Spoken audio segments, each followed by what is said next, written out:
لاہور شہر کا واقعہ ہے کہ ایک مرتبہ شہزادی سلطان بیگم بنت جلال الدین اکبر بادشاہ ایک خوبصورت عالیشان اور وسیع و عریض محل تعمیر کروا رہی تھی، جس میں بڑے بڑے باغات، تالاب اور بارادریاں بنوائی جا رہی تھیں۔ شاہی محل پر روپیہ پانی کی طرح بہایا جا رہا تھا۔ ماہرین تعمیرات اس محل کو بنانے میں مشغول تھے۔ حضرت شاہ جمال رحمۃ اللہ علیہ جو روحانیت و ولایت کے یگانہ روزگار بادشاہ تھے، انہوں نے بھی ایک بلند و بالا اور فلک بوس دمدمہ بنوانے کا ارادہ فرمایا۔ دمدمہ کا مطلب لغات میں عارضی قلعہ ہے۔ بادشاہ جس عمارت کو محل کا نام دیتے ہیں، اس بزرگ ہستی نے محل کو دمدمہ کے نام سے موسوم کر کے تعمیر کروانے کا پروگرام بنوایا۔ یہ دمدمہ ایک ٹیلے پر بنوانے کے انتظامات ہونے لگے۔ اب جب ساری تیاریاں مکمل ہو گئیں تو معماروں، راجوں اور مزدوروں کی دستیابی ایک مسئلہ بن گئی۔ جتنے ماہر کاریگر تھے وہ تو سب کے سب شاہی محل کی تعمیر پر مامور تھے۔ حضرت نے انہی معماروں کو اپنے پاس بلوایا اور فرمایا، بھائی تم بے شک شاہی معمار ہو، مگر کاریگر تو کاریگر ہوتا ہے۔ اس کی یہ ذمہ داری ہے کہ وہ اگر بادشاہوں کے کام کرتا ہے تو فقیروں کے بھی کام کرے، اس لیے تم لوگ شاہی محل کے ساتھ میرے دمدمہ کو بھی بنا دو۔ معماروں نے کہا، حضرت ہم شاہی معمار ہیں، جتنی اجرت معاوضہ ہمیں وہاں سے ملتا ہے وہ آپ نہ دے سکیں گے کیونکہ وہ بادشاہ ہیں اور آپ فقیر ہیں۔ دوسرے ہمارے پاس آپ کا کام کرنے کا وقت بھی نہیں ہے، ہم سارا دن تو شاہی محل کی تعمیر میں گزار دیتے ہیں، آپ کا کام کیوں کر سکیں گے؟ حضرت شاہ جمال رحمۃ اللہ علیہ نے مسکرا کر فرمایا، دیکھو معمارو، جہاں تک اجرت کا تعلق ہے آپ لوگ خاطر جمع رکھیں، آپ کو جتنی اجرت شاہی خاندان سے ملتی ہے ہم بھی اتنا ہی معاوضہ دیں گے،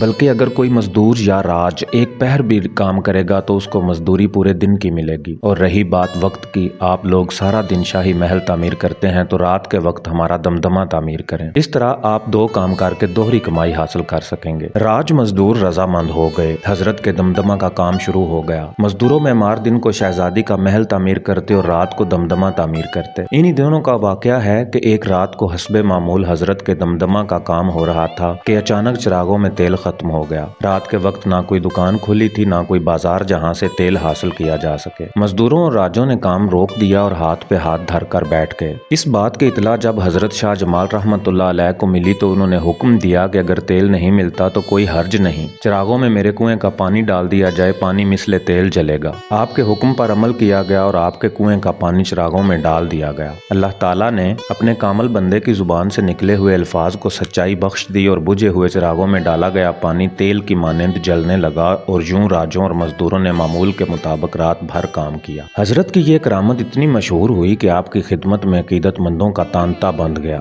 وہی راج اور معمار جو مزدوری پر رضامند نہ ہو رہے تھے اب آپ کا کام بلا معاوضہ کرنے پر تیار ہو گئے، مگر خدا کے ولی نے ایسا منظور نہ کیا اور مزدوری برابر ان کو دیتے رہے۔ آپ کا معمول تھا کہ جب صبح ہونے کو آتی اور مزدور اپنا کام بند کرتے تو آپ سب کو اپنے پاس بلاتے اور اپنے مسلح کے نیچے ہاتھ لے جاتے اور وہاں سے رقم نکالتے اور مزدوروں کو دے دیتے۔ مزدور اور راج حیران تھے کہ حضرت کے مسلح کے نیچے نہ جانے کون سا خزانہ دفن ہے جہاں سے آپ رقم حاصل کرتے ہیں اور انہیں دیتے ہیں، مگر اس بارے میں سوال و استفسار کرنے کی کسی کو جرت نہ ہوئی۔ جب دمدمہ کے ساتھ منزلہ عمارت تعمیر ہو گئی تو اس کے مقابلہ میں شاہی محل پست دکھائی دینے لگا۔ اہل محل کو آپ کے دمدمہ کی اونچائی ناگوار گزری۔ سب درباریوں اور مصاحبوں نے یہ بات شہزادی سلطان بیگم تک پہنچائی کہ حضرت شاہ جمال رحمۃ اللہ علیہ کے تعمیر کردہ دمدمہ سے محل کی بے ستری ہونے کا احتمال ہے، اس لیے موصوف کو حکم دیا جائے کہ اپنا دمدمہ گروا کر محل سے نیچا کر لیں۔ شہزادی نے اپنے مصاحبوں کے مشورے پر حضرت شاہ جمال رحمۃ اللہ علیہ کو بلوایا اور کہا، اے درویش، آپ نے اپنی تعمیر کردہ عمارت کو ہمارے محل سے بلند کر لیا ہے، اس کی بلندی سے ہمارے محل میں بے پردگی ہوتی ہے۔ اگر ایسی اونچی عمارت ہمارا کوئی امیر بنواتا تو ہم اس کو سزا دیتے، مگر آپ ایک فقیر اور درویش آدمی ہیں، اس لیے آپ سے الجھنا ہم مناسب نہیں سمجھ، لہٰذا آپ کو یہ مشورہ دیا جاتا ہے کہ اس عمارت کو گروا دیں اور شاہی خاندان سے مقابلہ بازی سے باز رہیں۔ حضرت شاہ جمال رحمۃ اللہ علیہ نے شہزادی کا پیغام سنا تو جواباً فرمایا، اے شہزادی، تمہیں اپنے شاہی جاہ و جلال اور اختیارات پر بڑا ناز ہے، مگر ہم ایسی چیزوں سے قطعاً مرعوب ہونے والے نہیں ہیں۔ جہاں تک پردہ کا تحفظ کا معاملہ ہے یہ خدا کے احکام سے متعلق ہے، ہم اس پر عمل کرنا اپنا فرض سمجھتے ہیں، لہٰذا طرح ہم اپنا دمدمہ نیچا کیے دیتے ہیں، لیکن یاد رکھو جس حویلی اور محل پر تم نازاں ہو وہ عنقریب ختم ہو جائے گا اور اس کا نام و نشان بھی باقی نہ رہے گا۔ یہ فرما کر آپ نے شب توجہ عارفانہ میں آ کر عمارت کے سب سے اوپر والی چھت پر اس جذب میں آ کر نیچے کیا کہ دمدمہ کی 5 منزلیں زمین بوس ہو گئیں، صرف 2 منزلیں باقی رہ گئیں۔ یہ 2 منزلیں اب بھی موجود ہیں۔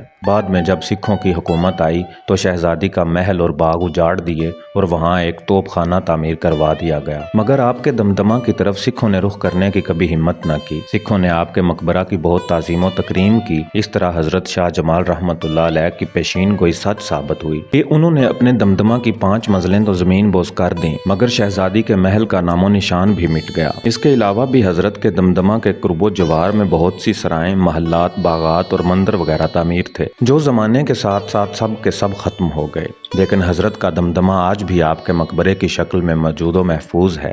مقبرے کی موجودہ عمارت اب بھی 2 منزلہ ہے اور زمین سے بہت اونچی ہے۔